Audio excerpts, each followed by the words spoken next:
Give me 1 second here, folks. I think I can get my computer up.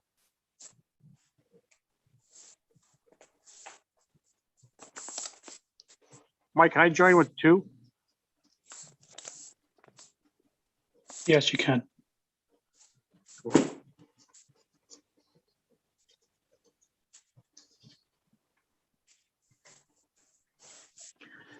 We'll get started while I work on this.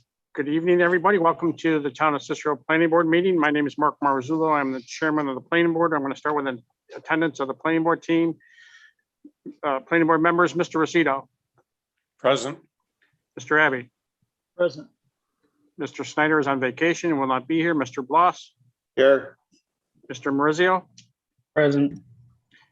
Planning board clerk Cindy Chamberlain. Here. Director of Codes Enforcement Steve Procopio. Present. Engineer for the planning board Mark Parrish. Present. Attorney for the planning board Neil Germain. Present. Town board member and liaison to the planning board Nancy White. Here. Town board member Judy Boyke. Here. Welcome, everybody. Mr. Rosito, would you lead us off in the pledge, please? I pledge allegiance Pledge allegiance to the flag of the United States of America and to the republic for which it stands, one one nation, nation, under God, indivisible, with liberty and justice for all. Thank you. As is always the case, the planning board will accept public comment on any active application that's currently before the planning board. Due to the fact that this meeting is being conducted virtually, those comments can be submitted live via Zoom if you had signed up, or in writing and email, and that information you will find on the town website. The approval of the planning board minutes from April 21st. Everybody's had a chance to review. Any questions or comments? Do we have a motion for approval? Motion for approval. Second. Mr. Rosito, Yes. Mr. Abbey, Yes. Mr. Bloss, Yes. Mr. Maurizio, Yes. and I vote yes, minutes have been approved. And then on to the first agenda item. This is for Cicero Dumpster Services, property at 6188 South Bay Road. The proposed construction dumpster business. Robert George is representing the applicant. Mr. George.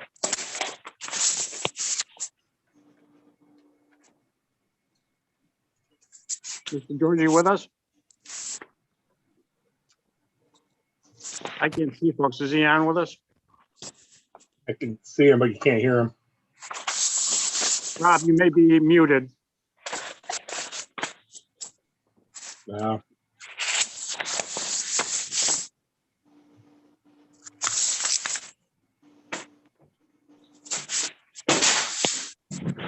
How about now? Can you hear me now? Can you hear you now, sir? Yeah, I apologize. I had it in the wrong insert. Mr. Chairman, members of the planning board and other distinguished guests, thank you for this opportunity. This is different than a prior application for 2 primary reasons. One is the installation of shrubbery and other visual concealers along the main routes of Thompson Road and South Bay Road, and also a maximum number of cold storage on-site garbage dumpsters limited to a maximum of 10. It is for cold storage only. The nature of the business is that these dumpsters are brought to other third locations for customers, whether a business or a residential. They're only stored on that property until they're re-rented to another customer with a maximum of 10. No customers will be on the property. No customers on the property. No operation on the property. Is that me? No, it's me. I'm sorry. That's okay. I thought maybe Judy Boyke was doing something. All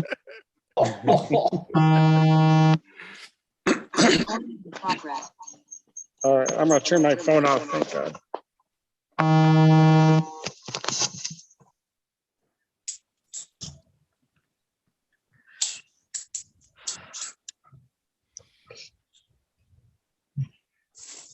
Mr. Chairman, I personally cannot hear you speaking. All right. There we go. So let me first apologize. My computer decided to do an update, so I was on my phone. My computer woke up at 6:30, and my phone is now off.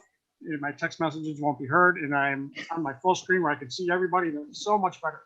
So, Rob, I'm sorry. Please carry on. Oh, that's okay. I thought Judy was giving me the Bronx cheer there for a few minutes. I wasn't sure how much you were able to hear me, Mr. Chairman, but I ended with no customers located on the property, no operations, literally cold storage in transit between other customers with a maximum of 10 on site. And with that, I think the rest is the map shows pretty much well what will be going on. So any questions or comments, I'd be happy to address. Thank you. I'll send it through for questions, Mr. Rosito. No, I have none. Thank you. Mr. Abbey, I'm all set at this time. Mr. Bloss. When we talked about this before, didn't we take a long look at the location of the dumpsters and whose property that would be on? I'm asking a question. I thought we did. Maybe I can help with that. Am I on here? It wasn't the location of the dumpsters. It was the ability of the applicant to have control of the property because there's a Niagara Mohawk or National Grid easement that runs over almost the entire property. And so it wasn't that the question wasn't so much a question of ownership. The question was a question of control of the property with in view of the Niagara Mohawk or National Grid easements. And it was in our notes and in the county referral that the applicant had to show some kind of written permission from National Grid or Niagara Mohawk to show that they can actually use the property in that manner. I would note that we've had other applicants with the same requirement who have been able to obtain that from National Grid. So that's one of the things that I'm sure the applicant will be trying to get us. Actually, if I may, we take the position that the planning board cannot enforce a private easement, and we will not be making any application to National Grid as part of the planning board site plan application process. It's our position that if National Grid has an issue, that National Grid and my client can settle that in Supreme Court if it ever comes up, and it may never come up, but it's not appropriate for the planning board. Although that issue was raised, the other issue that I think was of a maybe greater primacy was the issue of the visual aspect of concealment. With the original application done a couple of years ago, there was no shrubbery, there was no fencing, there was no concealment. This new site plan application has considerable shrubbery concealment. So I think that has probably eliminated as an issue, at least minimized. So apart from the National Grid issue, the site plan as submitted is kind of what we believe to be the final requirement of the planning board in terms of that visual aspect. Because I have a recollection that several comments, especially from Mr. Snyder, were related to that issue. Okay, I would just say that you're free to take that position, but with the understanding that the planning board may take the opposite position and say that you're required to provide something from National Grid on that issue. Yes, we do understand that, yes. Thank you. Just one more thing on that topic. When Mr. George, when you were in front of us last time, the county did their review, and they also state that the town must ensure the applicant has documented permission in place from National Grid prior to approval of the site plan application. So it's not just the town, it's the county that is looking for that permission from National Grid. I can tell you, I recall that. I have not read it recently. I cannot recall if the nature of the vote was such that it was a requirement or a recommendation. Perhaps you recollect better than I do. For some reason, I recollect it as a recommendation as opposed to requirement. But our position would be the same as well, that it's a private easement, exercisable or by National Grid and no one else. And I do recall that being part of the planning board's letter, but we're going to take the same position with the county as well. Yeah, so they do recommendations, which that is, and then they also do comment. Yes. And so that was separate from it. So that was the recommendation. Yes. And I perceive that as being something that is like a good idea. Like, hey, make sure you wear sunscreen when you go out to the sun today, but you can choose to disregard or ignore as you see fit. And we, take it important. The idea of private property being exercisable under the owner, I think it's intrinsic to American democracy and beliefs. Also, it's zoned properly from what I understand. It's a permitted usage. The only question that was raised, if this was not where it's located, the visual aspect of it, if it was somewhere else, what no one saw, I don't think it'd be an issue of the visual nature, but we respect the issue of the visual, and we think we've addressed the issue of the visual with a new site plan that we filed. And Mr. Jermaine, your position is that the planning board has the absolute right to require that? Well within your rights, and I did look up the county referral from back in 2019, and it was a modification, not a recommendation and not a comment. All right, thank you. Well, so this is sketch review. Are we going to defer now until the next meeting and then discuss it then, or what's your recommendation? No, my recommendation is that I think it's something that the applicant should address. Other applicants have been able to get written permission from Niagara Mohawk, and if the planning board so chooses to ask for that, then it could be a requirement of site plan approval. If the planning board says, we don't care that you're not in control of your site, I guess you could do that too. I would note in the past on other sites like the Suter site, you have requested that and have received that permission from Niagara Mohawk. It's right in their site plan approval. So if we want to request that, do we do it in the form of a motion? You don't have to do it in the form of a motion. You can just make the request. But if you want to pull the board and do it in the form, I would not recommend that doing it in the form of a motion. But it is something that you can wait and see what the county referral says, and if it comes back and says the exact same thing, you'll have more information to make a determination. You're only at sketch plan review at this point, so you don't have to make a final determination as to what you're going to require, what you're not going to require, because there may be other information provided to you along the way. I mean, for all we know, Mr. George might change his mind and seek the exact same permission that other applicants have received. Mr. George, I know when you were in front of us last time, you had talked about pursuing that permission from National Grid. Did you actually attempt and not succeed? I can tell you that, and by the way, we're happy to adjourn the matter for what Mr. Jermaine mentioned for the county review, et cetera, and see what else develops. I was told by National Grid in no uncertain terms, they ran the gamut of no to hell no regarding giving a written permission. Yeah, that's what it was, no or hell no. And I said, okay, we're not going to do either of those. I asked National Grid, this is something Mr. Jermaine be interested in hearing, how could you approve National Grid?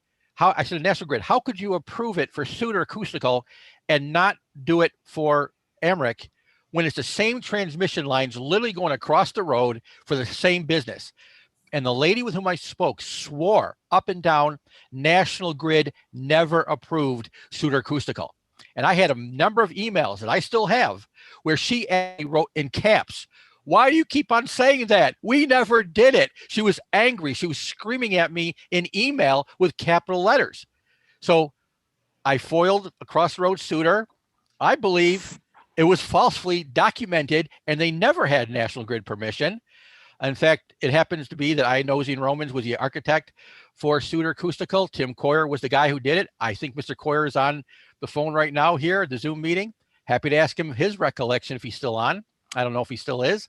But yeah, that is an issue that we plan on fighting out with National Grid. And if they said, hey, we want to help you, file it, and we'll work with you. But they said, yeah, no, don't even bother filing. We're going to say no, basically pound salt.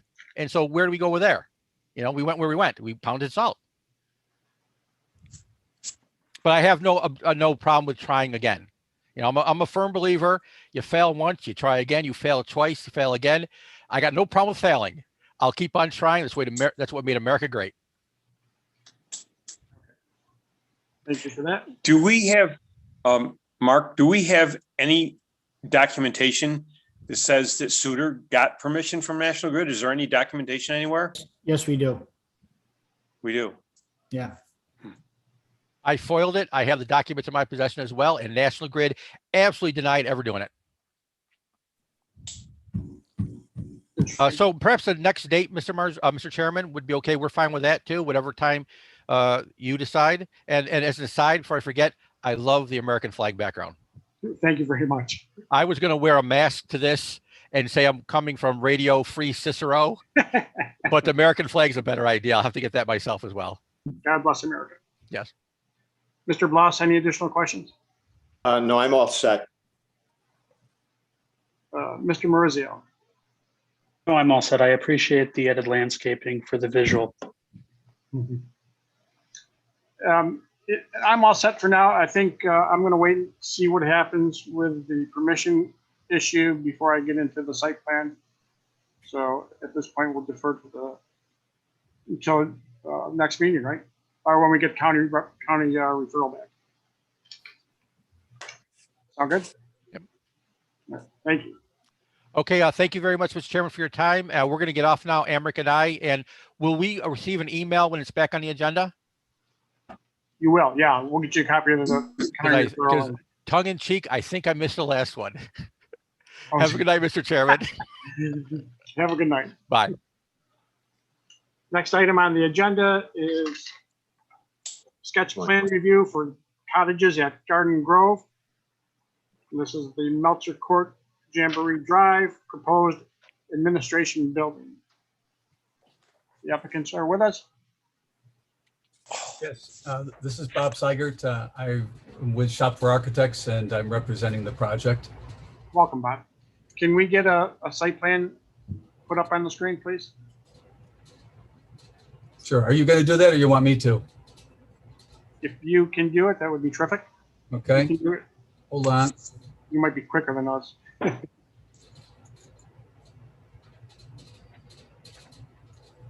All right. Can you see that? Yes, thank you. Okay. This is from our submission. I have drawings that we just received today from our civil engineer, but I won't go into that. I'll just go through this document. Thank you. So this is for a 6,066 square foot administration building for the cottages. I've been told that originally this was designed for 13 buildings for the cottages plus an administration building. They built 12 of the buildings for the cottages for the skilled nursing facility. And they've decided to forego the 13th and just build the administration building. So that's what this is. This is a building that has the offices in it and I guess the prep kitchen for the rest of the project. Right now, they're renting space for a kitchen in the facilities of the ice rink down the road, and they need to have control over it. They want to have control over the food. So this has, I believe, 9 offices in it, a conference room, and a small classroom for training, and the kitchen. So the development is this. So these are the existing 12 buildings, the portion of the skilled nursing facility. And this piece of property down here is what we're talking about building on the administration building. Forward here. So this is, I apologize, these drawings aren't oriented the same way, but again, these are the 12 buildings, and the property we're building on is right here. The whole property, I understand, is just under 14 acres, but the portion that we're building on, this piece, what we'll be disturbing, is about 3/4 of an acre. It is a 1-story building. It's slab on grade. It'll have siding, windows, doors, trim, and shingle roof, which will match up to the rest of the earlier 12 buildings for the skilled nursing facility. I think one of the differences, the pitch on this roof is, I believe, 4-on-12 as opposed to the other buildings, which are 12-on-12. But other than that, it's it's a very similar construction. There's a parking lot here for, I believe they have 18 spaces. They expect to have 14 people working in this building when fully staffed. And my understanding is that for deliveries, for the small trucks will come down the delivery area for the kitchen is in the back here. I think once a week they get a delivery from Cisco, and those trucks would pull up here and they would hand cart the materials back to the kitchen.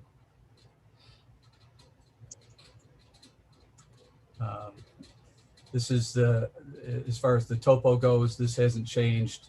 We're cutting back into the hill so that we can control the slope for the parking lot.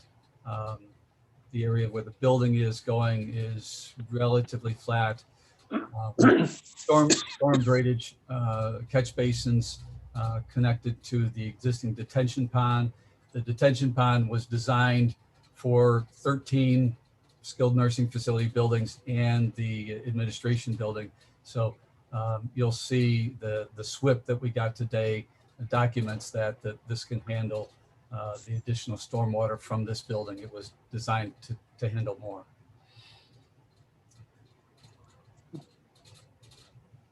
Floor plan, which shows the main entrance off of the street, shown at the top there. There's a conference room right next to it, lobby below, offices on both sides, and classroom in the middle. And then in the back is their distribution kitchen and storage.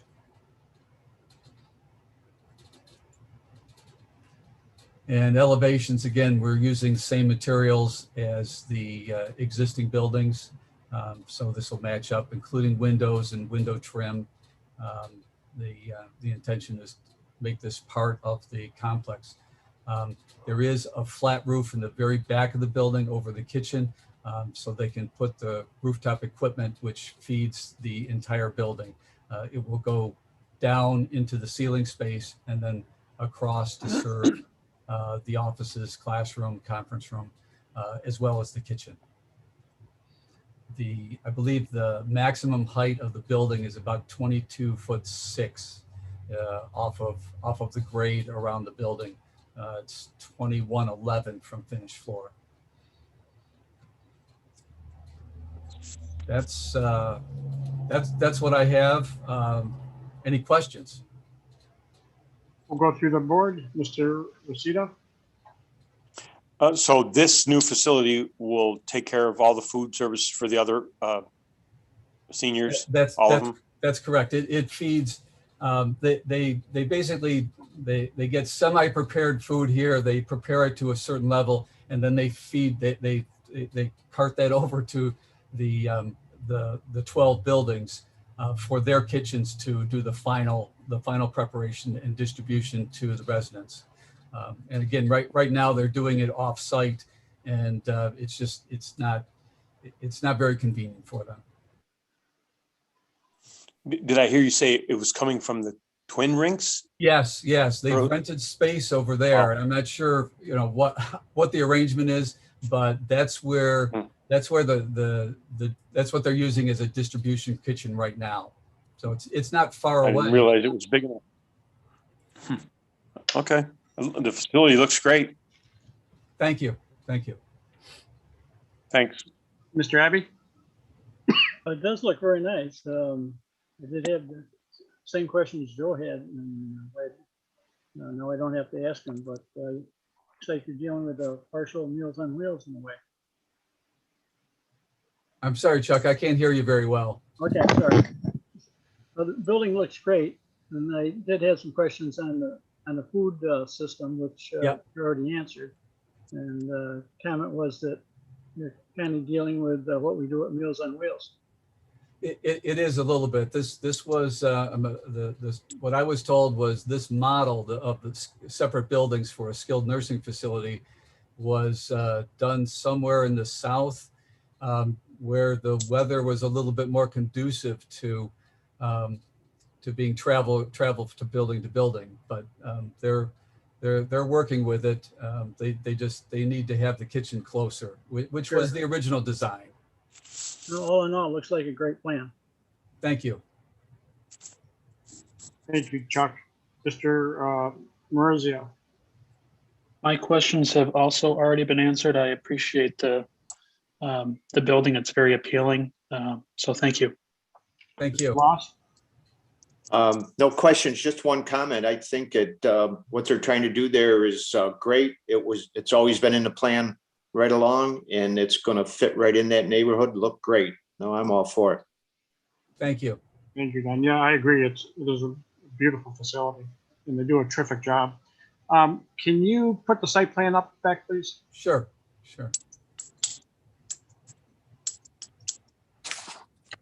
And can you review parking? I know you said there's 14 employees. How many spots are there? There are 18 spots, I believe. And you think that's sufficient with 14 employees and the other people that may be visiting or dropping off equipment and materials and that kind of Yeah, stuff? we do. I mean, obviously there is overflow parking in the street, which maybe they'll use, but for the most part, they don't get a lot of visitors here. There are visitors to the skilled nursing facility houses themselves, but not so much here. They'll get a few, but not very many. So they feel this is sufficient to take care of what they need. And what type of delivery vehicles would be coming to the facility? Well, mostly it'd be box trucks, but like I said, once a week there would be probably a Cisco truck, which is a semi-trailer, and they would park that out front and use a hand truck to truck the materials back to the kitchen. It's not a lot, but that's just the way Cisco does things. Okay. That's all I have, Mr. Procopio. The parking that you said you're providing here, is it just for the staff of the administrative building, or will it also accommodate the nursing staff in the other buildings who currently park in the driveways or on the street in front of the buildings? No, this is just for the administration building. Okay. Thank you. Nothing else. Thank you. Mr. Parrish, anything at this point? No, I don't see anything. I think, as everybody's mentioned, this is kind of pretty consistent with what they were proposing to begin with, so I don't expect there'll be much here to worry about. Okay, thank you. Mr. Jermaine, anything? All set for now. All right, great. That concludes our sketch review for this project. Thank you for your time. Thank you very much. Appreciate it. You're welcome. Have a great night. Thank you. You too. Next item on the agenda is for Diane Mata. This is a State Route 31 property, a proposed restaurant, and this is sketch plan review as well. And the applicant with us? Yeah, I'm Joe Mastriani. I'm the engineer for the project. Hi, Joe. Hard to hear you, Joe. Let me check it. Is that better? No. Okay. Any better now? We can hear you. Go ahead. Okay. I'm Joe Mastriani. I'm the engineer for the project. Diane Mata is with me also. I'm going to let her give you a little bit of a background of what the facility will be like, and then I'll go through the plans with you and point out a few features. So Diane, if you want to talk, go ahead. So you want me to talk now? Yes. Okay. Good evening, Mr. Chairman and board members. My name is Diane Mata, and I, along with my husband Santo, are excited to be able to bring a much-needed family restaurant to Bridgeport, as there currently is no dining place in the area without traveling to either Cicero, Lakeport, or Sylvan Beach. Those that were local, including Williams Restaurant on Route 298, closed over 3 years ago. And Fisher Bay off North Road in Bridgeport closed last year. The only other eatery, the Bridgeport Diner, just recently closed a couple months ago, and they only served breakfast and lunch. There are such places as Subway, Sammy's Pizza, Dunkin' Donuts, and of course the casino in the area. But as I previously indicated, a restaurant is sorely needed, and we appreciate the opportunity to fulfill this void. Flavors Restaurant will be a farm-to-table concept. We will be growing and harvesting our own fruits and vegetables right on the property. We will be reaching out to local farmers and vendors for products that would be beneficial to Flavors to help support our local colleagues. Flavors menu will cover the usual steaks, chops, and burgers, but they will also include homemade specialties like pot roast, chicken and biscuits, Salisbury steak, and other items just like Mom used to make. Our specialty menu will change quarterly based on the seasons and what the products are that are available. Also, since my husband is Dominican, we will have a monthly special of Dominican food. This way our customers can try dishes specifically from that region, including sancocho, which is a type of chicken stew, but enhanced with other meats and ingredients. Of course, fried plantains, mofongo, and other Dominican delicacies. Our hours of operation will be from 11 in the morning to 12 a.m., 6 days a week. At any one time, we will have 8 employees on site. My husband and I are looking forward to working closely with the town of Cicero on this project, and we look forward to having you and your families visit Flavors when we are up and running. Thank you for your time. Thank you, Dan. Now I'm hungry. I was very sick tonight, so. Okay. And I'm sorry, I didn't know how to put myself on the screen. You're on it. If I Joe, can you put the floor plan up? Or That's what I the tried to do. site plan?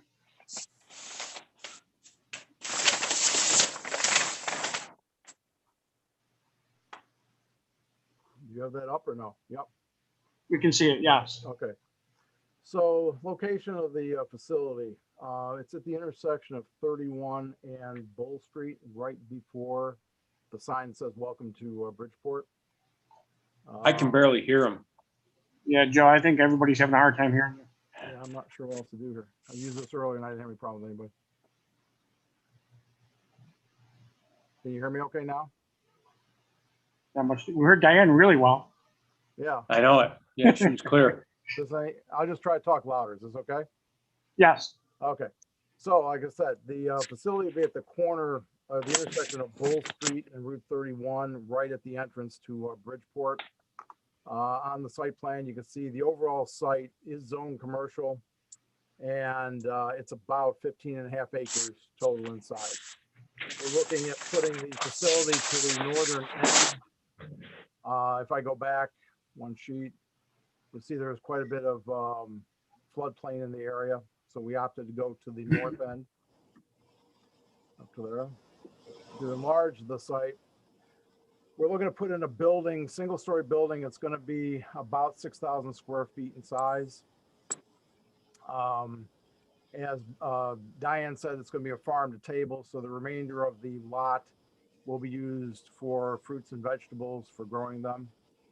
We're looking at about 40 parking spaces, and that would include for the workers and the public. Sanitary on here, we're going to tie into an existing sanitary easements at the southeast corner of the property. Grading wise, I've got this into the DOT for looking at grading and everything else. Right now, we're looking at affecting about 0.8 of an acre with the project. What's on there? The building itself, that's the internal.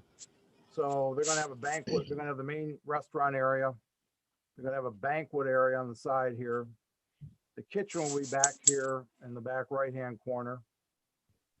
There will be a outdoor patio area where people would go if they want to, while they're waiting for their table, to get a drink and hang out outside. Small gaming room and a bar area. Okay. Architecturally, these are the front. That's the front view of the structure. Like I said, and it's approximately going to be about 24 feet tall up to the peak. That's the top one. There is the front, which will be facing out to Route 31. Okay, this will be the backside, which would have the outdoor patio area. And then these are the end sections, which are more symmetrical from one side to the other. Okay. There will be a, what do you call it? Area out in front that you can also sit and wait or stand around for, waiting for your table. It'll all be landscaped up and everything else. And that is basically a rundown of the entire project. Any questions? Thank you. We'll go through with questions. Mr. Rosito? Yes.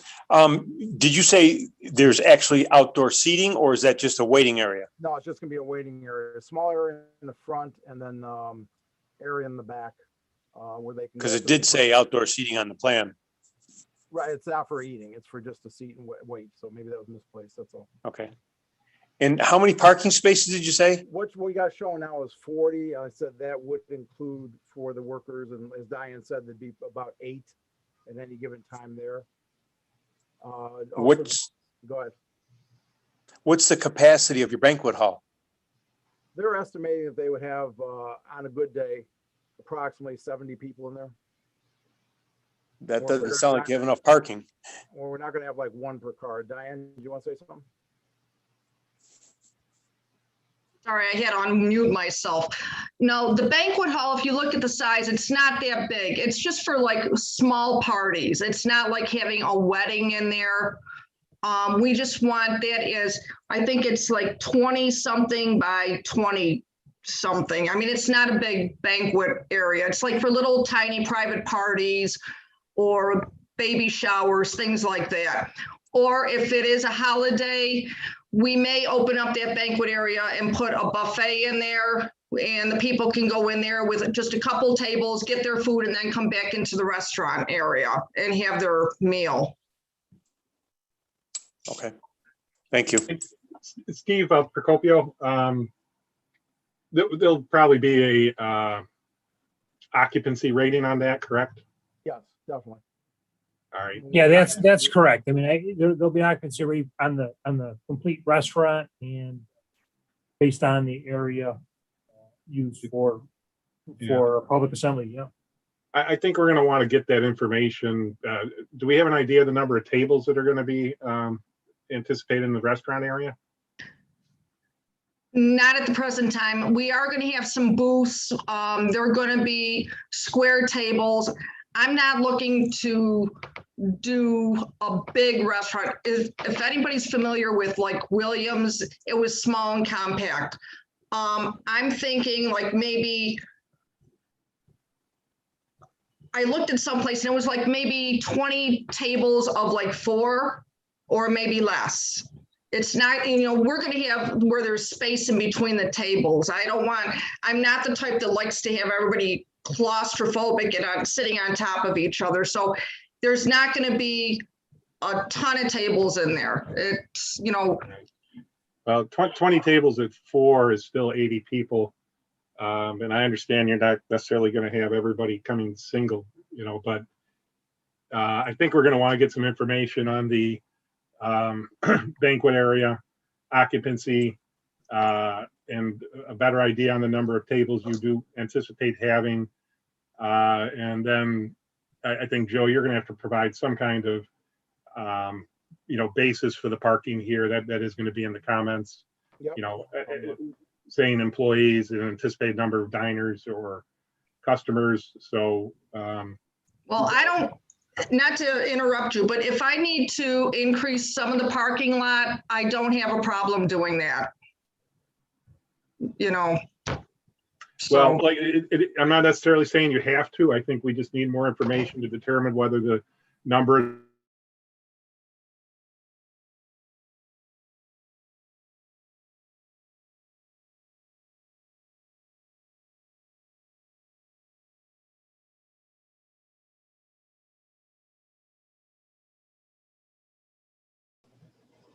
I'm all set. Who was up there? Joe, is that you? Joe, are you frozen? No, I'm not. Something wrong? No, I hear you now. Do you have any other questions?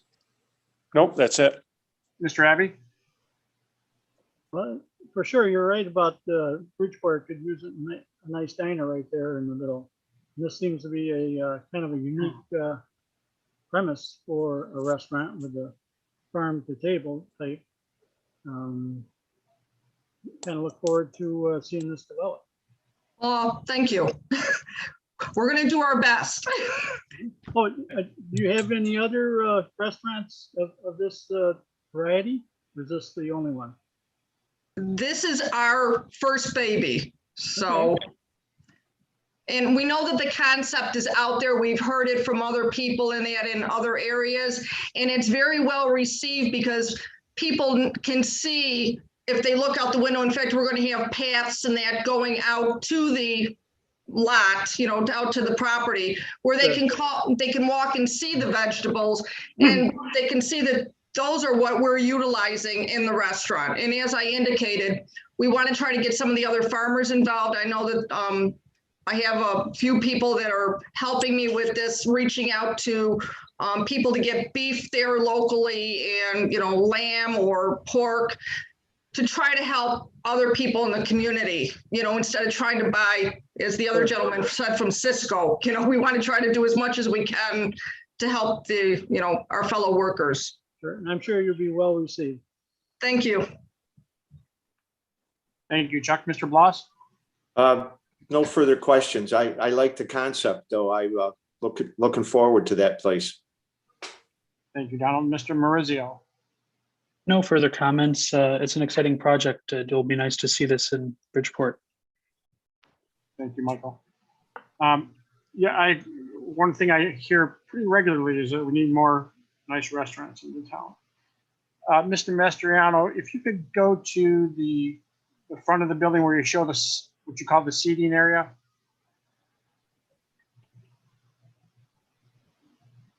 So that says outdoor dining. Yeah. Okay, that's what you're talking about. Okay. Yeah, so that should not be there. That's going to be mostly for seating. That'll be changed on the next drawing.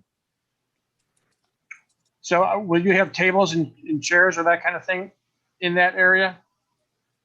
There'll be a few seats out there. Like I said, it'd be mainly from what Diane has explained, people that place an order, if they have to wait, and they can more or less, stay out there until their place is ready. So there'll be a few chairs.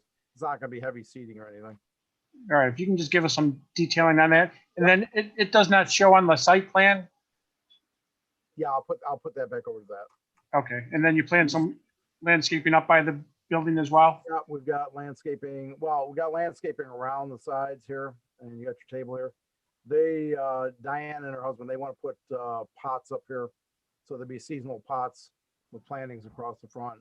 And then in this area here and this area here, since our submission of the plans, they've talked about putting in plants and landscaping here, sort of like small garden areas. Pots. So you'll be getting a revised plan with more on there. Okay. Yeah, I'd like to see that area that you got out front for waiting, just to see what the traffic pattern is like as well. Yep, not a problem. And if we can get some landscaping along that would be terrific. Yep, sure can. And I agree with the parking. I'm sure that the applicant wants enough parking just like we do, so I'm sure we'll work that out. And that is all the questions I have at this point. Mr. Procopio, anything? Was it said how much of the lot area was going to be used for growing of food for the restaurant? That was one of my questions. Thanks. Yeah, I wanted to kind of see where you planned on doing the plantings. So thank you. When I talked to Santo, Diane's husband, he's talking about this area down through here. If you can delineate that for the next time, that would be. Yeah, I will. Yeah, definitely, I will. Thank you. Thank you. No problem. Mr. Parrish? Well, you guys just did touch on one of the things.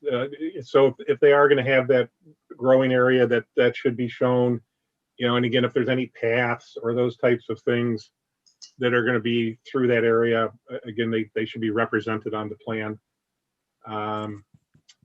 There is again a fairly significant area left on this site, that's undeveloped. Understood that it is, it might be impacted by a floodplain. But are there any potential plans to do some additional development in that area, a subdivision or something like that? I guess is really what I'm wondering. At this time, no. Diane, you want to comment on that? No, the only thing that we are going to be putting on there is a shed for our lawnmower and that, but we do not plan on subdividing. This baby is staying with me until something happens to me. I'm not getting rid of it.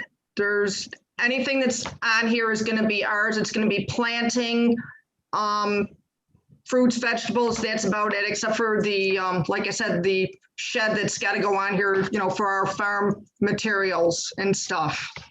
Okay. So, any of those types of things you really need to show on here. And I understand this is a sketch plan and it's developing, and I'm sure you're still coming up with ideas as to what you can and would like to do with this, but those types of things do need to be shown on the plan. I understand you may not have any current plans for development, but I'll put this in my comments, but we really should be running that sewer along the frontage of the site and not in the middle of it. So in case you do decide to develop that or do something there, that sewer won't be in the way. And we may want to increase it to an 8-inch sewer. So again, if you do subdivide, and again, I understand you don't have those plans now, but things change, that could be a town facility and you won't run into any issues with having to redo the sewer in the future. Okay. So I'll be getting out a full set of comments to you, but that is something I think that we'll bring up. Okay. Thank you, Mark. Mr. Jermaine? All set for now. All right, terrific. That concludes this agenda item. Thank you very much for your presentation. Thank you. Next item on the agenda is for Langlo Realty. This is a site plan extension, the property at 7851 Brewton Road and 5643 West Circle Drive. It's called Boardwalk Commons. This was a convenient MD approval that we did a while back, and the site plan is getting ready to expire and they're looking for an extension. And the applicant is with us. Yes. Can you hear me? Yes, sir. Welcome. Oh, excellent. Welcome. Okay, Mr. Chairman, planning board members, welcome guests. First of all, I am not Ed Keplinger. I am Craig Polhamus. I am the architect for the landlord, and Ed Keplinger had a conflict tonight, so I will be presenting the information which I received today. So first of all, there's a quote I remember from Samuel Clemens, I think it was, that said, "History does not repeat itself, but it often rhymes." And that seems appropriate for tonight. If you remember way back, and I will share my screen, way back in 2019, we came to you, before you, for this application for convenient MD and 2 tenant spaces. At that point, we worked very carefully to develop this plan, get the proper parking, work with the DEC on the wetland issues, and all of those were resolved just in time for convenient MD to pull out. And at that point, we had to regroup, and we came before you. And let me share this more current plan. To basically subdivide the existing building into 5 equal tenant spaces, or almost equal. And we were trying to market that. And then that developed and was approved just in time for this pandemic to hit. So needless to say, the trying to market the retail space that was proposed didn't happen. But at the same time, we kept all the features, all the elements that were worked on before. Now, it turns out that another urgent care facility, Well Now, is interested in the building and wants to take over the entire building for 2 different tenant spaces that they control. Well Now, and then Chapter, which deals with skincare issues, as I understand it. Dermatology. So that's where we are today. Let me share with you, hopefully, this is the floor plan that the prospective tenant has forwarded to us that shows basically 2 equal tenant spaces, one for Well Now and another for Chapter. And at this point, I should also report that we have all the permit authorizations. I apologize. That's the Village of Fayetteville going to get another incident in the background. This has all been taken care of. You can see this was all dated in March of this year, of last year, and that still continues. Let me skip back because my computer has been acting up and it wouldn't let me add any more Adobe elements. And hopefully I can share with you. And it wants to act up. I do have renderings of the proposed Well Now facility and I've got those up if you would like me to. Yeah, if you could. Let me stop sharing and I can walk you through that. I think I have too many screens up on my computer.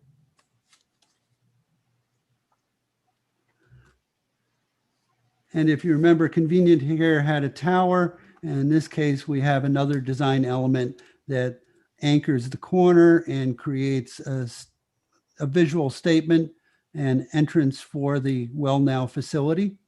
And on the other side of the building, we have Chapter with a slightly different identity. Both of these are pretty consistent with dimensionally with what we had before. I actually did a check on the signage for Well Now. Those signs are 13 foot 9 inches long and a total of 5 foot 8 inches high, including all the text. And I'm sorry, that was Chapter 13.9 by 5.8. Well Now is 15.1 by 4 foot 3, but it's pretty consistent with what we had approached you for. So essentially, it's a similar usage, identical site plan, identical grading plan. The building hasn't moved. We're not adding any additions. We're filling in a small portion in the center, and essentially, it's going to have a whole new look. And hopefully, the third time it will stick. And yeah, here's the other elevations showing what it would look like in the rear and the 2 sides.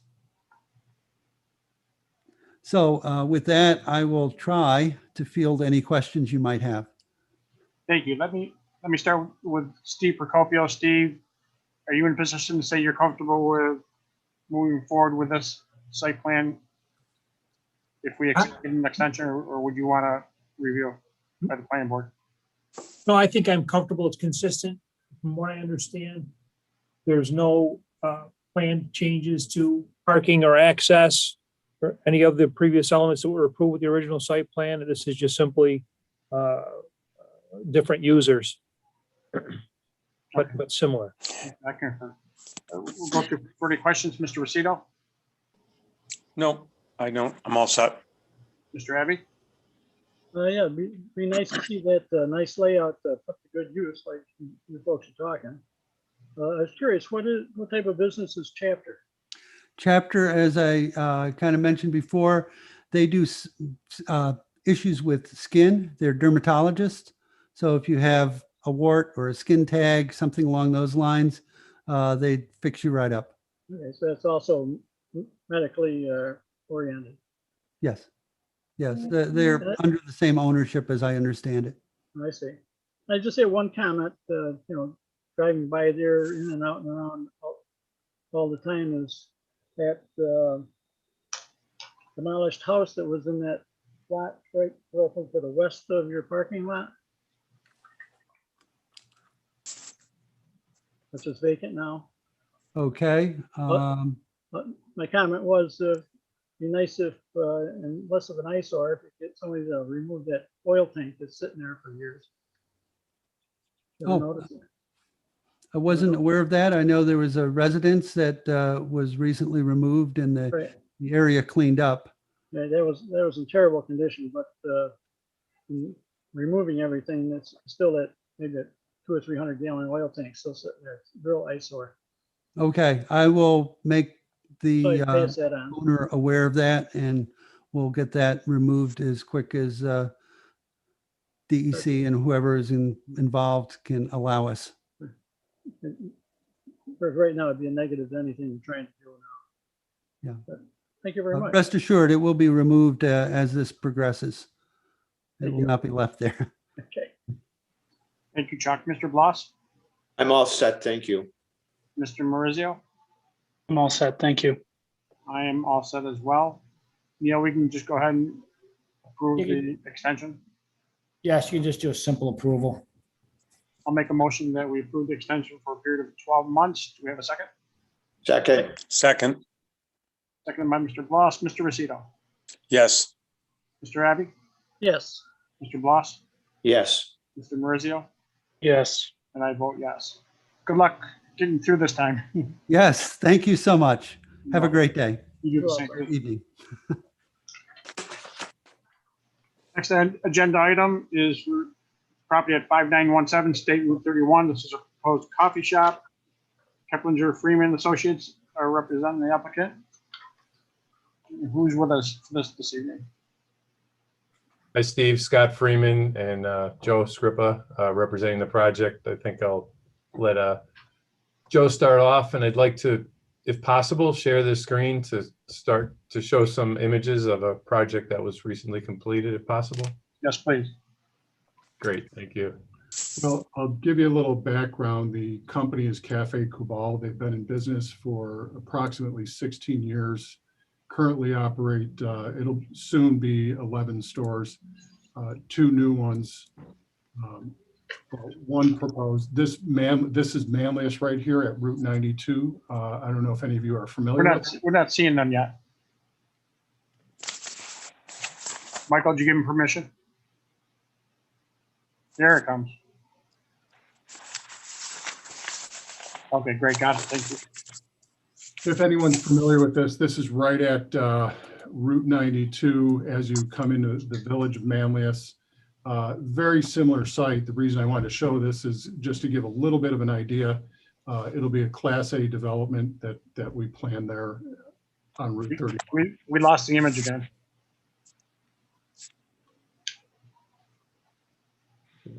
We're seeing your screen on the computer. There it is. And my daughter. Kind of.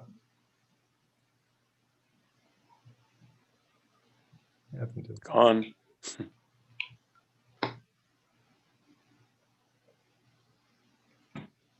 I think you got to bring it back to the other screen it originally came up on.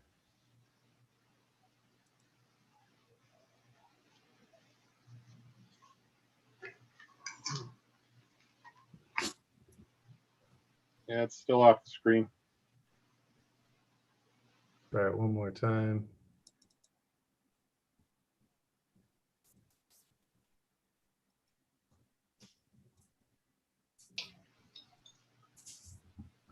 Is it working now?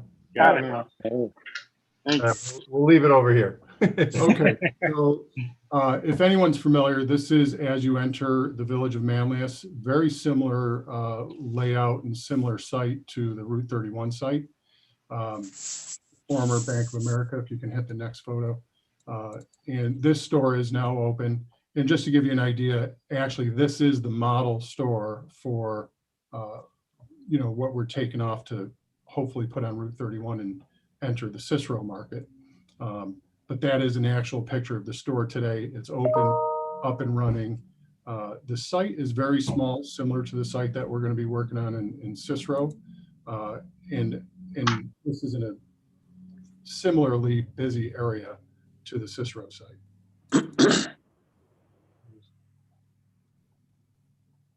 So we're going to show you, this is the existing aerial, existing site. I don't think I have to tell everyone in the room that this is a challenging site. Yeah, we're still on the photo of the existing building. Could that be back?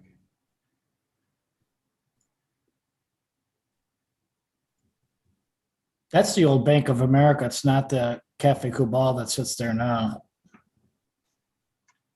We're trying to move to the Cicero site now. Oh, that's it. Yeah, get rid of that. Then we'll go to, Right. come on.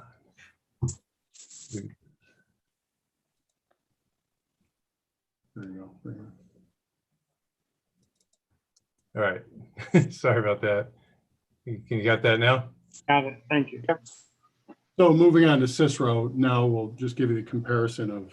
Yeah, so a lot of history on this site. Years ago, this was a Dunkin' Donuts with a drive-through on the north. And just to point out the existing conditions, in yellow are the open curb cuts on Lakeshore, which is pretty wide. On 31, there's two very large curb cuts as well. The existing building shown here. And in our proposed plan, we have shown in red, which we're thinking about in Lakeshore, closing down those entrances to make them more safe. I know we can't make them perfectly ideal, but we know 31 has a lot of queuing and traffic access onto it problems. So we're proposing to close it down here, narrow it here, have a right-in only, and then offer an existing way out onto Lakeshore that way. And I'm going to try and go to the next image. Maybe I should close this image. And we'll go to image 4 here.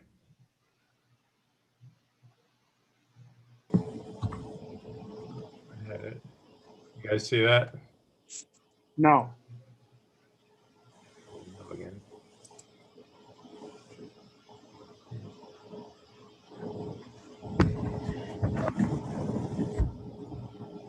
Got it now? It's coming up now. Yep, we got it. Yep. There we go. Okay, so here's our proposed plan.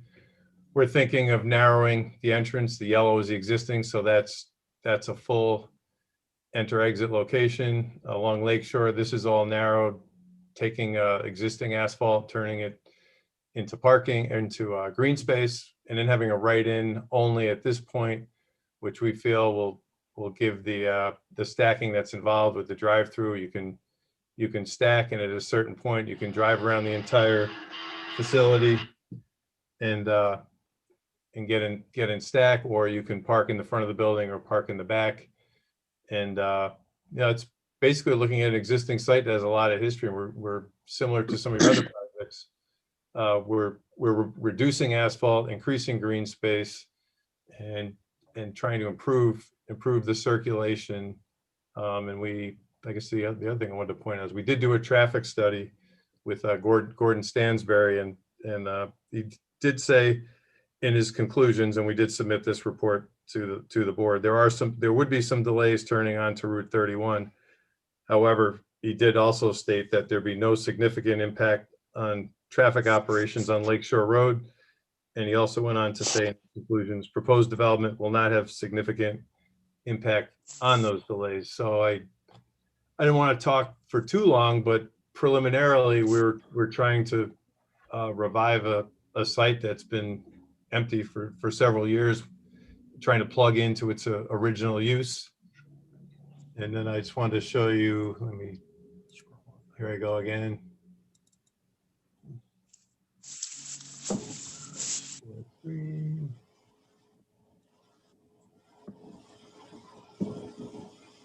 Can you see that image there? This shows the Route 31 green space improvements, shows the right-in, the right-in only. This is 31, Lakeshore's on the other side.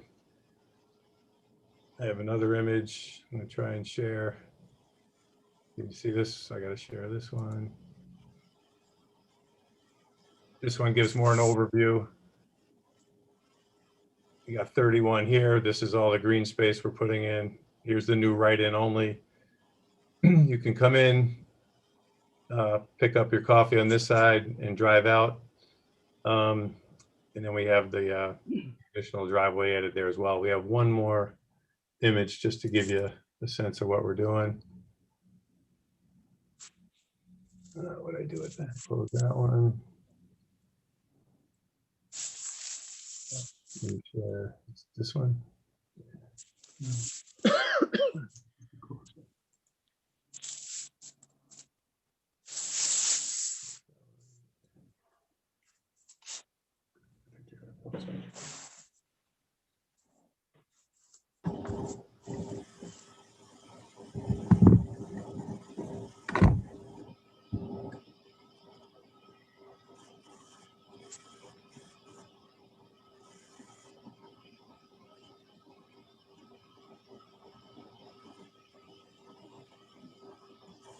Sorry about that. This again is Lake Shore on the left, the right and only. We showed it all stacked up. So 31 here, Lake Shore on the top, and then we have a no left and a right exit going on to Lake Shore, retaining the existing parking and increasing the green space. So I just want to get preliminary comments. We've feel like we've done a lot of work preliminarily and wanted to get some input from the board. I know it's a challenging site, but I think it's a great opportunity to replace a building that's been empty for a while. You know, and improve what I look at as the gateway to Cicero. I mean, everybody coming in and headed east is certainly seeing that. It'll be greatly improved with the green space, I think, and the building. Okay, terrific. We'll go through, see what questions are from the board. Mr. Lucido? So it looks like at no time could two cars pass the building at the same time. It looks like one lane all the way around, correct? It's one way. Yeah, it's one way on the south side, and then there's a bypass lane next to the. Yeah, I'm gonna go switch to the plan. It'd be easier. Because it didn't look like if somebody wanted to leave or whatever, they could get out of the lane. I only see one lane all the way around. So I'm mistaken. Yeah, I think you're correct, Joe. And up, and then, No, there's an escape lane there. yeah, there's no escape lane. Oh, okay. It's got a escape lane on the north. Yes. So is this building being replaced? No. And there's enough room to have two lanes there. Huh. I didn't think there would be. It's close. We got the dimensions shown on there. It's right to the property line. We might have to work that curb a little bit. And then now it looks like the majority of the parking is along Lakeshore Spur. Those people would have to walk across or around the traffic to get to the building. Somehow they have to. True statement. How do they get? A lot of that would be staff. How do they get from that parking? There's no walkway, no sidewalk. There's a sidewalk here. There's a little sidewalk on the south side of the building. Yeah. Good size, actually. I mean, we could put a little crosswalk in here on some paint lines with a pedestrian crossing sign. Right along the south side of the building, there's an existing concrete pad. You got concrete walk on the west side and the south side, and you have a little outdoor patio service area here. Looks a little scary. A constant, people in a hurry going through drive-throughs, and then you have people walking in front of them. Yeah, definitely need some sort of signage and yeah, no, we can clear path. We could work on that. But no, Lance, that looks great that you added more green space, took a little asphalt away. It is a tough site. Absolutely, and I don't know if you're aware of the. Joe, want to speak about the Sweetheart Corner location as well? That's under construction. Yeah, no, we just did the Manlius location. Right now, I think we're opening next week at Sweetheart Corners, the former Tim Hortons Starbucks location. Hey, how you doing? And we're we're really Virtual. very similar to Next step though. what I see as the manliest location, just going to revive a dead building and bring back something that works. You know, honestly, I think we came up with a great plan with the escape hatch there to the north for such a small site, closing off all that Route 31. And Kubal is, you know, I mean, I don't want to say they're secondary, but you know, they're much more mom and pop than a Dunkin' or a Starbucks. So I do believe that, you know, people will frequent this site a little bit differently than Dunkin' and Starbucks. It's the Sweetheart site is just being constructed right Yeah. now, and it's a total, it's the existing building there, but totally refurbished on the outside. And this, as you saw in the 3D images we showed, the owner is committed to doing an entire building, Class A, yeah, Class A refurbishment. Okay, thank you. Thank you, Joe. Mr. Abbey? Couple things. So, one, how many employees do you anticipate? Three, typically three. At peak times, they'll have four. And I assume along that spur parking area would be for the employees. Correct. Okay, and then I'm looking at the one-way in from 31. And if you've got a lot of cars stacked already around the building, the one coming in has to do a 360 to get into the drive-through. They got to get up, they got to cruise up to the north and come back around the front of the building. That's right. Right. One thing we were exploring is maybe with curbing, as you come into the left in, we were thinking about maybe extending that, making that curbing a little tighter, so when you're queuing around the building, nobody would come exit through the right in only, and also encourage people, if they couldn't get into the queuing line, they would go all the way around the facility. So I'm curious, inside, besides coffee and drink, what else would patrons be able to buy? They do breakfast sandwiches, basic lunchtime. They do simple wraps and pastries, baked goods. Okay, and what are the hours? They open at 6 a.m. Huh? Typically close at 6 p.m. Okay, so you know, any meal would be you know, workable. All right, and then the signage, I anticipate repurposing the signage area that's already there. Yeah, signage will be, you know, primarily on the building. There is an existing pylon sign there, which we would bring back to life. Sure. What we did on what we did.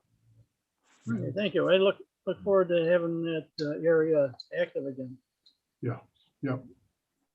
Thanks. Thank you. Thank you. Thank you, Chuck. Mr. Bloss?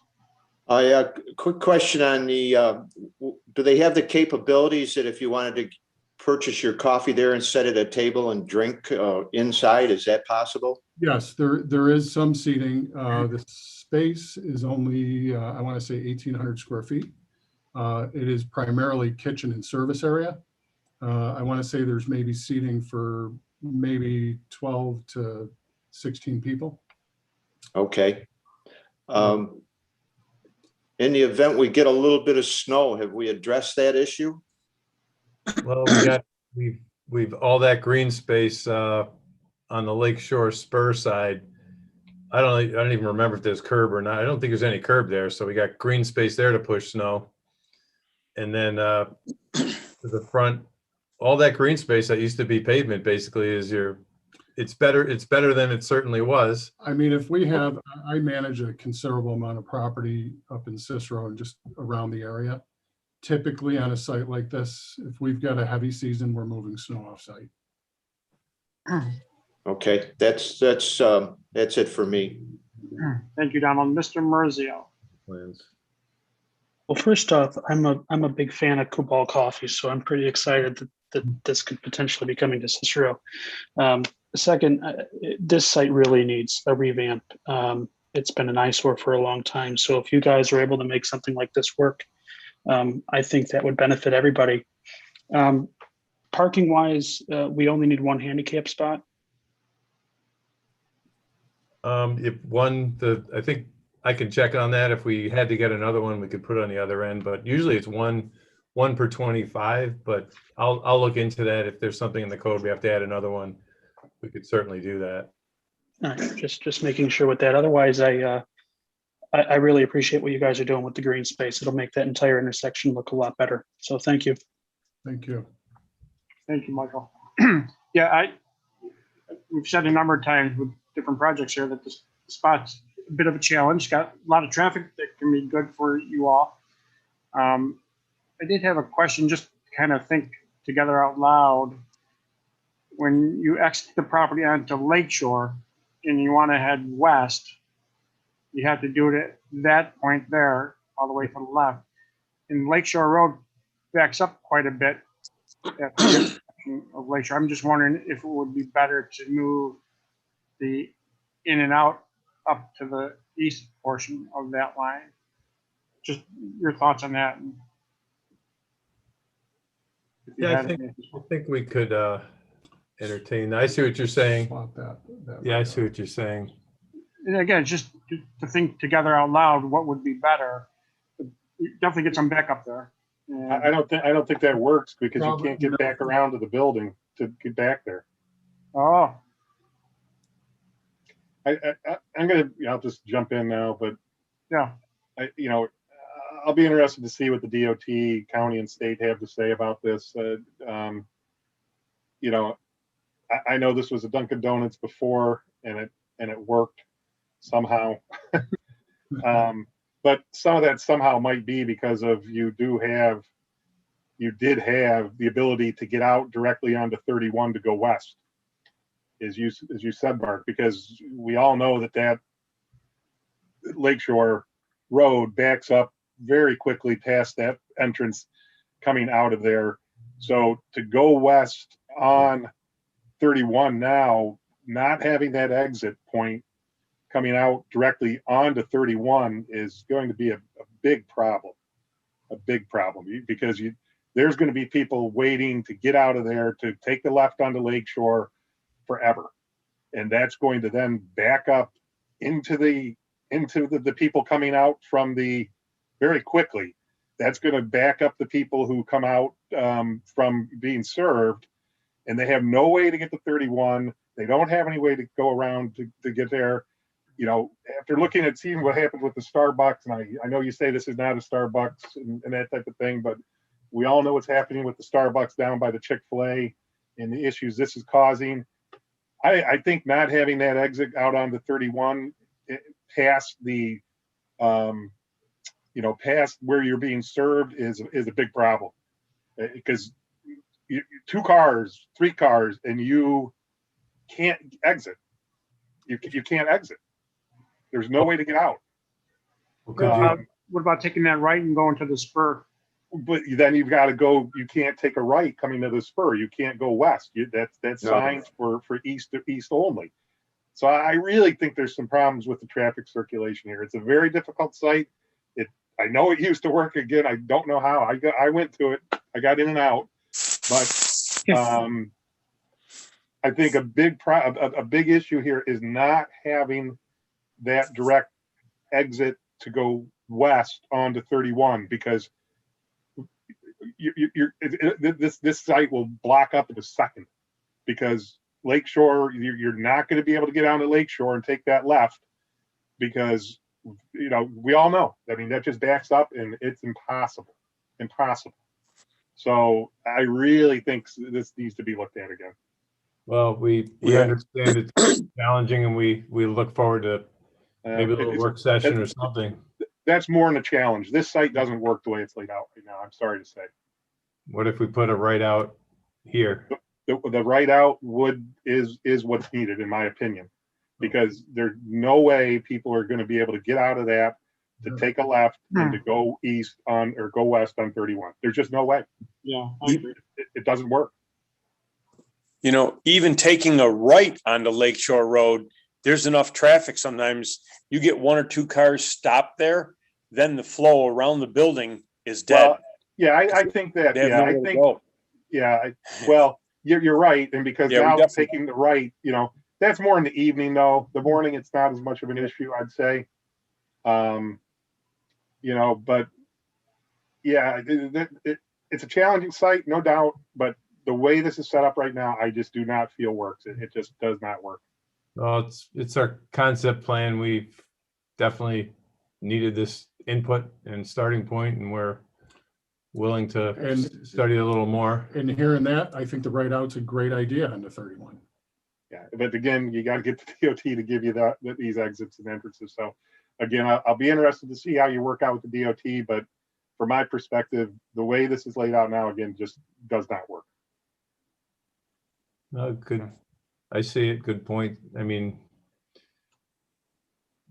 we thought you could do this. Nope, Okay. not allowed to go. And Mark, even if you could do that, once you get served, you can't get there. Yeah, Right. you can't. The only way you can take a right and go all the way around, but even then, sometimes you're going to be stuck there, and Yeah, I mean that right out there really doesn't do much for you because once you're served, you can't get to that. It only helps the people who are parked behind the building. Yeah. What do you think about that? And again, I'm just skittish as to how many people we have to stack up, and so here you put that right out there. We don't need many people to stack behind your menu board before that gets blocked. I'm worried about people coming right in the right in off of 31 who don't want to go all the way around the site and then stop and wait to get their turn in to go into the queue lane. So yeah, and that's kind of what you might have to do. So I know, challenging site, no doubt, but it's there's some work that needs to be done.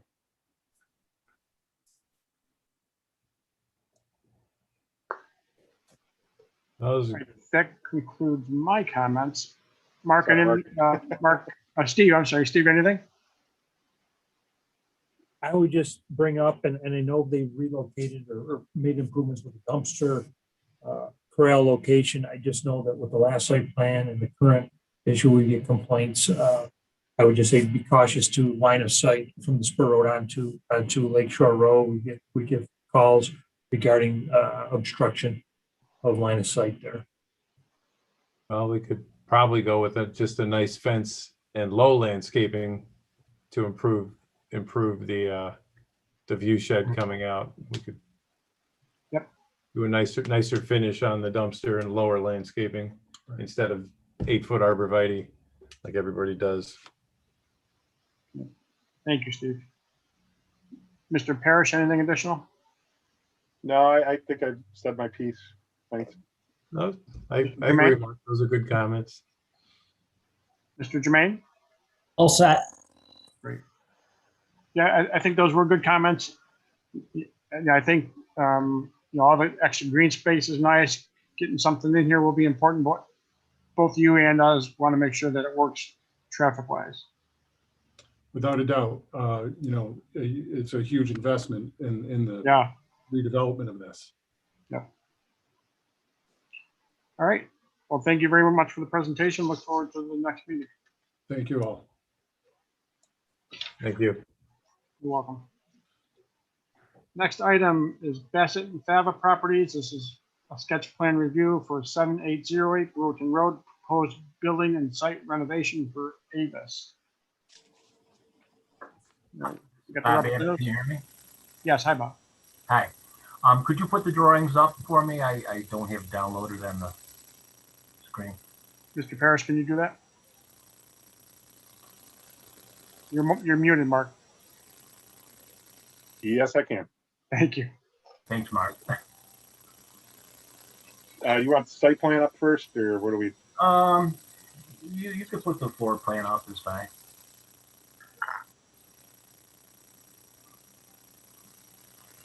Nope. Yes. Whatever plan you got is fine. I'll address either one. Well, I'm trying to get the site plan up here 1 sec. Okay, site plan, fine. Or the floor plan, I'm sorry.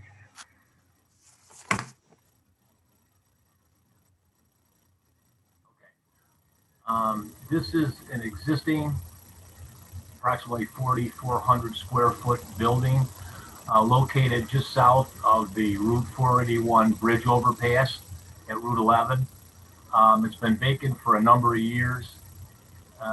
You probably have all seen it. It looks like sort of a deteriorated Swiss chalet facade. It's a one-story building, concrete floor. It's concrete block exterior walls and some interior load-bearing concrete block walls. The owner has a deal with Avis to take the entire building, and so that's kind of spurring all these upgrades. We're going to be ripping the entire facade, non-structural parts off the facade, and the return on the south. We're going to be leaving basically the doors and windows openings will remain approximately the same size that they are, but they'll be replaced. And all the doors and the overhead door in the back will be located as they are now. Once we rip this off, the facade off, we're going to be going up with a new structural facade in a more of a rectangular fashion. Whoever built this building, I don't know what they were doing when they considered rainwater, but there's two large valleys. It's sort of separated into three roof designs, and it's causing a lot of problems. All the water now heads to the west, which is the facade, and it's deteriorated that. We're going to be infilling those valleys where all the water goes with new structural members, and we'll be changing the flow of the water from the west to the north and south. And we'll also use structural members to support the new facade that's going to be going above and beyond. It's going to be going just about a foot north of the existing highest peak in the front. We're using combinations of cement board panels and stone veneer pilasters. And we're using the colors that'll be more of a gray palette of the Avis color chart. We're also going to be returning the facade along the south, approximately 18 feet or so, because there's an existing window band there that we'll be replacing. And it's very visible from the south. So if you're heading north in a vehicle on Route 11, you see that return. The other three facade walls are concrete block. They're in pretty good shape. There may be a little bit of pointing necessary, but they'll be repainted again with a color scheme to match the facade. The water that will now flow to the north and to the south will be collected at the eaves area into gutters and be conveyed to catch basins that will go to the north, that will go into the swale area, a designated swale area for drainage along the Route 481 side. I mean, that's basically it. Of course, there'll be a new metal roof. The block will be painted, and if you look at the facade, if you want to put the facade up there, Mark, you can see. Is that your elevation sheet? Well, there should be a rendering, a rendered elevation in there.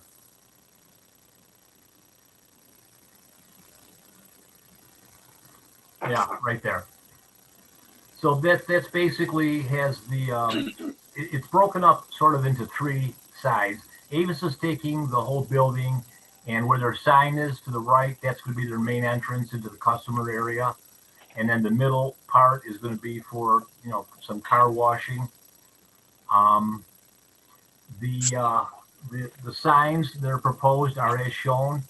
We're allowed, I believe it's 89 and a half square feet of sign area. And with the pylon sign that's there and the Avis sign, we're just under the requirement, so we're okay. Landscaping wise, there's not too much to do other than we're going to be removing all those planters that are there now and putting in new evergreen landscape zones along the front of the building. Yeah, there's the site plan. 18 parking spaces. It's kind of a very, it's a tough site because again, it's triangular shaped. And there is a New York State DOT easement that runs right along the front of the building. So, we're kind of limited as to what we can do parking wise out front. But that's it. That's what we want to do. I can talk a little about the site plan. The site plan is essentially the same plan that was approved back in 2013. The only change that we've made is we've moved the handicap space around a little bit just to put it more in line with the main entrance of the facility. And other than that, it's the exact same plan that was previously approved. There is a New York State DOT right of use agreement that we have for the front half, which is renewed, is enforced and continuously renewed. And other than that, the same access that was approved by DOT for the previous site plan approvals is what we're going to leave. Is that it on the presentation? Well, Yes. Can I ask a question? Of course. What are they doing with? I understand it's Avis, but what exactly is happening here?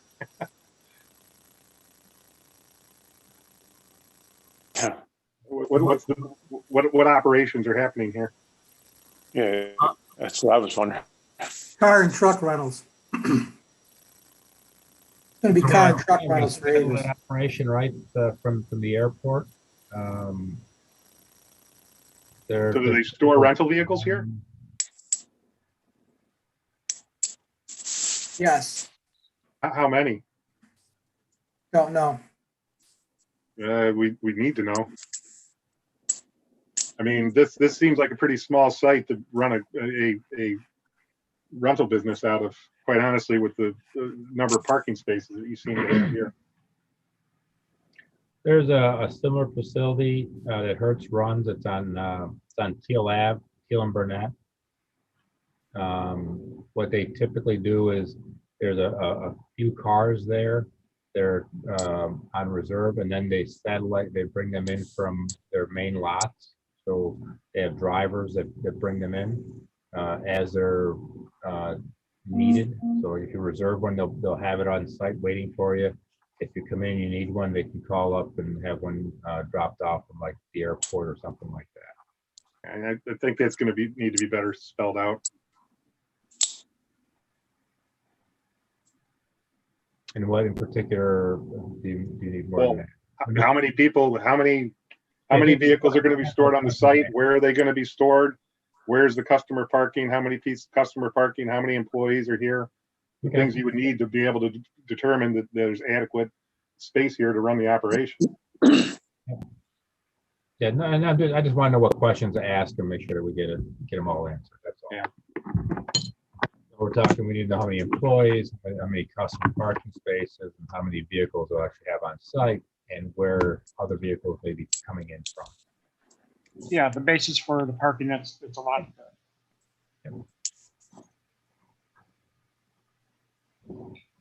Mr. Rosito. Well, Mark just had the big one. It's like, I was wondering, what do they do there too? But I do know of the situation over on Teal Ave, because I drive by it every day. And there's always people shuffling, and it just looks very similar setup in and out. It's going to be a little bit of a challenge, but I'd like to know how many employees are there, obviously, and how many cars are going to be on that site. It's a shuffle, but that's it. Thank you, Joe. Mr. Abbey? I'm curious on the front, the center 2/3 area approximately, you mentioned is for car washing. What's that all about? How does that work? Well, so like the spot over on Teal Ave that we're going to talk about, they don't have a spot like that. So they end up washing their cars and vacuuming and prepping them before they go back out for rental right outside.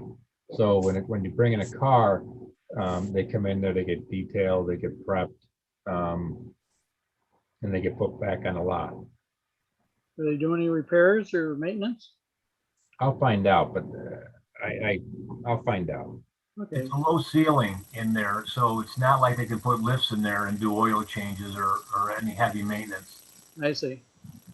Then on the front there, the door to the left, what's that purpose then?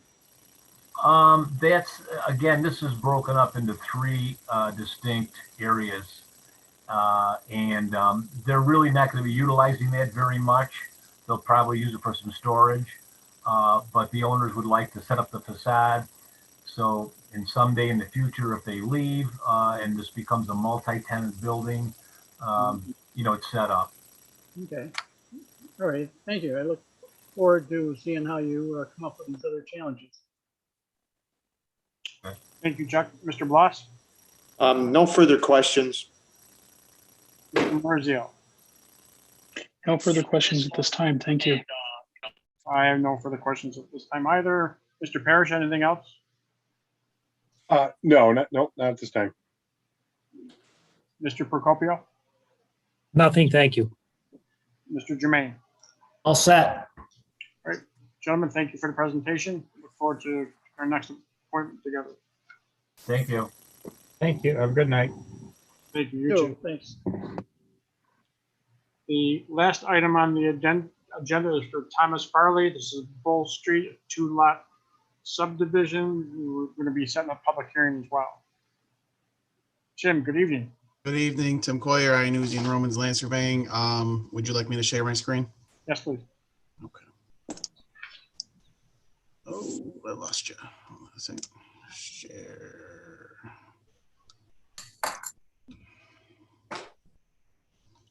Can everybody see that? It's up. Okay. So this property is located on the south side of Bull Street. And if you see Bull Street's here, north is down on the page just to make sure everybody has their orientation properly. Route 31, you can see up here in my site plan up here. You can see Route 31 is over here. The site's over here on the south side of Bull Street. So to give you an orientation, Bridgeport's over in here. Properties R15, roughly 75 acres. They're looking to subdivide the property into two parcels right now. Lot 1 being roughly 37 acres, lot 2 being roughly 37 acres as well. There are some wetlands and encumbrances on the property. We made sure we put the unencumbered areas on the lots specifically. Just for residential house, they want to put two houses, a house on each lot right now. And tonight, I think we're just asking for the board to set a public hearing. Thank you, Jim. Questions, Mr. Rosito? No, not right now. Mr. Abbey? I'm all set, thank you. Mr. Bloss? I'm all set. Mr. Marzio? All set. I'm all set. Mr. Parrish? Trying to look this up, but Steve, does this have appropriate? I see the one lot on the left there kind of has broken. What's the street frontage needed for this type of use? It's 80 feet at the building line. Is this ag or what's No, our? it's R15. Oh, it is. Okay. Yep. Okay. All right. No, we're set then. Mr. Jermaine? Take that back 85 feet. All set. Neil, could you put together a motion to set the public hearing, please? Yes, you're going to move for the adoption of a resolution calling for a public hearing in the matter known as minor subdivision, preliminary and final plan, Thomas Farley, Bull Street, tax map number 6718.1, 2 lots, Farley. This public hearing shall commence at 6:30 p.m. or as soon thereafter as the matter may be heard at a regular scheduled meeting of the planning board on Wednesday, June 2nd, 2021. Thank you. Would somebody like to make that a motion? I'd like to make that a motion. Second. Motion by Mr. Bloss, seconded by Mr. Abbey. Mr. Rosito? Yes. Mr. Abbey? Yes. Mr. Bloss, Yes. Mr. Maurizio, Yes. and I vote yes. Public hearing has been set. Thank you, Tim. That concludes our agenda. Thank you. Funny. Thanks, Tim. 2 weeks ago, we didn't have enough for an agenda, and here we are with a pretty long agenda. I only have one topic under comment.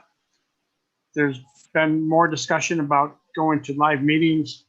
I've been going back and forth with the supervisor a little bit.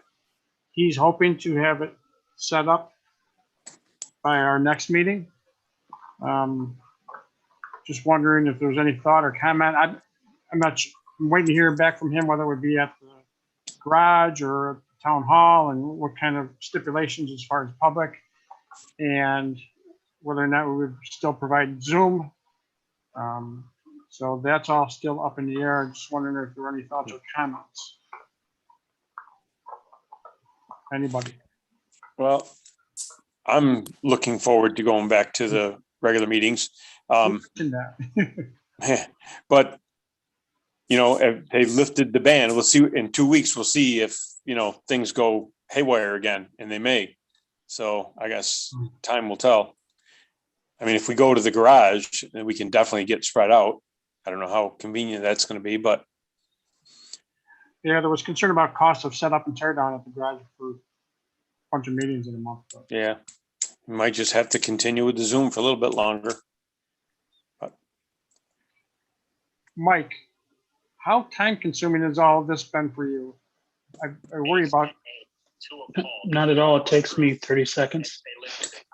Really? You do all that, send out all those emails and everything? Oh, to send out the emails for the webinars for public comments, it only takes me 5 minutes, 5-10 minutes. Takes me longer than that to sign on. Mike. Great. Thanks, Mike. Any other thoughts or comments? I'm all in favor of going back to the live meetings. Okay. At the town hall. Of course, I say that because I've had both shots and I had them quite a while ago, but I'm in favor of going back to the live meetings. So nobody has an issue if and when we do it. Good. Nope. I will say, Mark, I would like to keep live streaming these if we can. I agree, Michael. Absolutely. And if we're going to start to do kind of a hybrid model, we can still offer for public comment over Zoom for those who don't want to come into the public. Yeah, absolutely. And so how would we all bring our own laptop or cell phone? How would we do that? Or is there a camera? Well, if we go back to the town hall, we can use the setup with the TV they've got there without a problem. If we have to go to the highway garage, we'd have to set something up temporarily. Okay. But we're in a good position to do that pretty quickly. Yeah. Yep.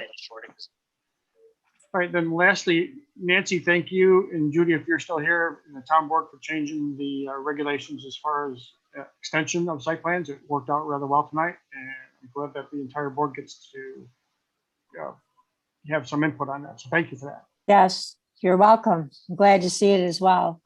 Thank you. Just a quick thing. Where there's a meeting that Mr. Meyer is holding tomorrow morning. So I'm sure once he gets that in place that he will be letting everyone know. I sincerely don't believe that we'll be going to the highway garage because it is, my understanding, too much of a setup as far as putting everything in place. So I think probably it'll be at the town hall, but I imagine it'll be the capacity issue. But I'm sure that'll all be worked out tomorrow. Thank you. Nancy, did you have something to say? Yeah, the garage issue would be setting up, tearing down, paying overtime, renting PA equipment, computer equipment.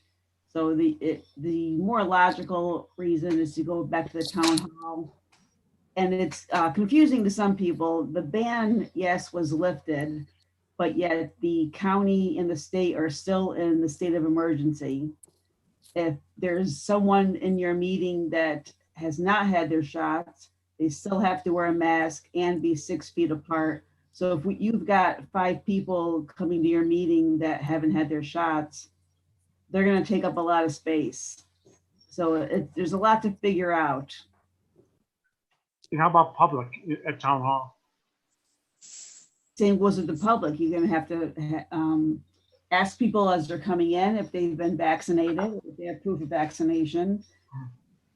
And if they don't have it or they haven't been vaccinated, they're gonna have to be in a specific spot. And like I said, if you get 3, 4, 5 people who haven't been vaccinated that try to come in, they're gonna take up the majority of that room.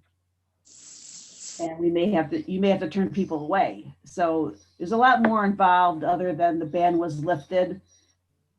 The ban was lifted, but yet they haven't changed anything. So as long as everyone's vaccinated, it's great. You can sit next to each other, take your masks off. But it's if you get the people in that haven't had it or have tested positive recently or whatever, that's where the problem is going to come into play. Neil, can I ask you, because I know you're in Clay as well. They've been open for quite a while. How has that been going over there? Clay is, I mean, the physical setup in Clay is a lot different because they have a lot more room. Right, We go in at understand. Clay, we haven't had a problem with Clay per se. I also do, Village of North Syracuse, and they are doing live meetings. So I do the ZBA and the Planning Commission there, but they're live. But so we go into the facility to do the meeting, but the public isn't allowed in. Okay. In North Syracuse. So we'll typically in something like that, we'll have like the board will meet, the applicant will be there and they'll Zoom it for the public, but it's only open to the Planning Commission and the applicant in North Syracuse. But and then they have similar size problems too as far as the facility. Right.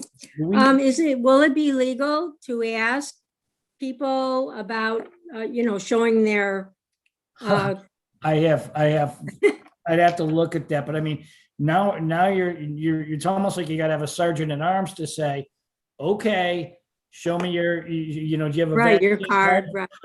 How do I know they're not lying? You know what I mean? Or what, yeah.